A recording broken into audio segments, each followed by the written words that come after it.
სკანდალური დასკვნა, რომელიც ევროკავშირის რეპუტაციას ეჭქვეშ აყენებს. არასამთავრობო ორგანიზაციების დაფინანსების გაუმჭვირვალე სქემა, რასაც ევროკომისია იყენებდა, უმწვავეს ანგარიშში მოხვდა. კეთი ქარდავამ ჩაწერა ექსკლუზიური ინტერვიუ ევროპელ აუდიტორთან, რომელმაც რეზონანსული დოკუმენტი მოამზადა.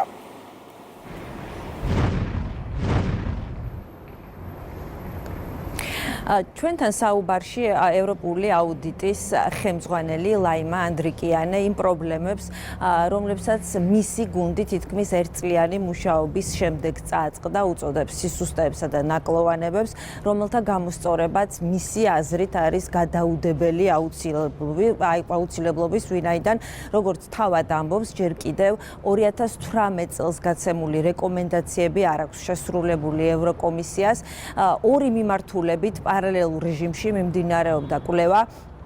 ერთი ეხება გამჭვირვალობის რეესტრს და მეორე თუ რამდენად კეთილსინდისიერად მიზნობრიობის დაცვით იყო გასული ევროკომისიიდან თანხები 2021-2023 წლებში. ანდრიკიანი ამბობს, რომ ძალიან დიდი ყურადღება მიაქციეს ამ პერიოდს, ვინაიდან ძალიან დიდ თანხაზეა საუბარი. ამ წლებში არის ევროკომისიიდან NGO-ებზე გაცემული 7 მილიარდი ევრო.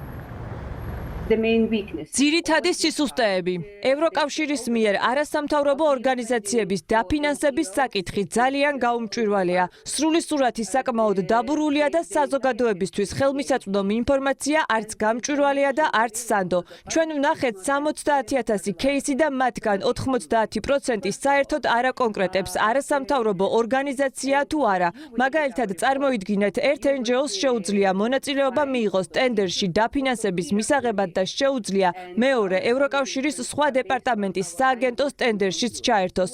მკაფიო უნდა იყოს სისტემა და გვჭირდება გამჭვირვალობა. ეს არის საკითხი, სადაც პროცესის გამჭვირვალობა გადამწყვეტია. ვიპოვეთ კიდევ ერთი კვლევითი ინსტიტუტი, რომელიც არასამთავრობო ორგანიზაციად იყო გატარებული, მაგრამ ამ ინსტიტუტის მმართველი ორგანო მთლიანად შედგენილი იყო მთავრობის წარმომადგენლებით. ჩვენ ასევე ვიპოვეთ კიდევ ერთი რესიპიენტი, რომელიც არასამთავრობო ორგანიზაციად იყო მითითებული, მაგრამ მის წევრებს ჰქონდათ ნათლად კომერციული ინტერესები და ისინი დააფინანსა ევროკომისიამ, როგორც არასამთავრობო ორგანიზაცია. ეს კი სრულ წინააღმდეგობაშია განმარტებასთან, რაც თავად ევროკავშირმა დაამტკიცა. ასე გაგრძელება არ შეიძლება და ასე ვერ გავაგრძელებთ.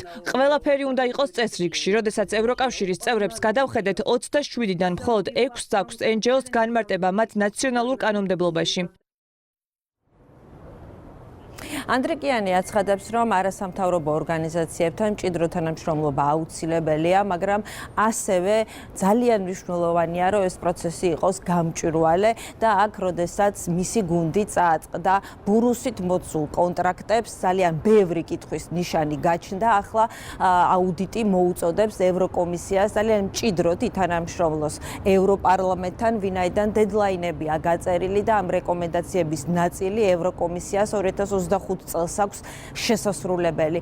ანდრიკიანი აცხადებს, რომ ეს ანგარიში ძალიან ვრცელია, ეხება ათასობით არასამთავრობო ორგანიზაციას, რომლებიც უნდა იღებდნენ სათანადო წესის დაცვით თანხებს, ვინაიდან არ უნდა იყოს ინტერპრეტირებული, არ უნდა იყოს გამოყენებული კომერციული ან სხვა ინტერესი.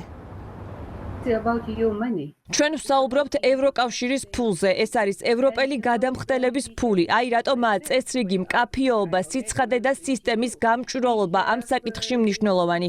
ეს პირდაპირ ეხება მთლიანად ევროკავშირის, ევროკომისიის, ევროპული ინსტიტუციების რეპუტაციას და დაფინანსების ყველა მიმღებ ორგანიზაციას.